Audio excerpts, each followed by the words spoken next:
ఉద్దేశంతో కడప నగరపాలక సంస్థ అలాగే ఆంధ్రప్రదేశ్ కాలుష్య నియంత్రణ మండలి ఆధ్వర్యంలో మట్టి విగ్రహాలను ఉచితంగా పంపిణీ చేయడానికి విచ్చేసిన గౌరవ కలెక్టర్ యువతేటి శివశంకర్ గారికి స్వాగతం సుస్వాగతం తెలియజేసుకుంటూ, మనం పండుగ చేసుకుంటూ పర్యావరణాన్ని కాపాడకపోతే మనం పౌరులుగా మన బాధ్యతను నిర్వర్తించకుండా ఉన్నట్టే.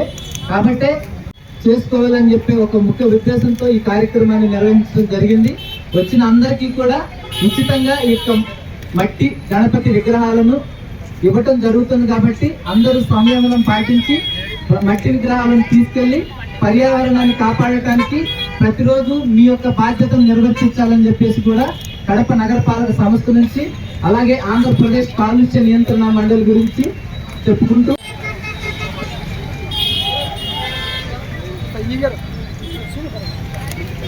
తయారీలో సాంస్కృతికమైన రంగులను వాడటం భవిష్యత్తులో పర్యావరణాన్ని కాపాడుతాం. ప్రతిమల తయారీలో సాంస్కృతికమైన రంగులను వాడటం భవిష్యత్తులను కాపాడుతాం. కృత్రిమ రసాయన విగ్రహాలు వద్దు, మట్టి విగ్రహాలు వద్దు.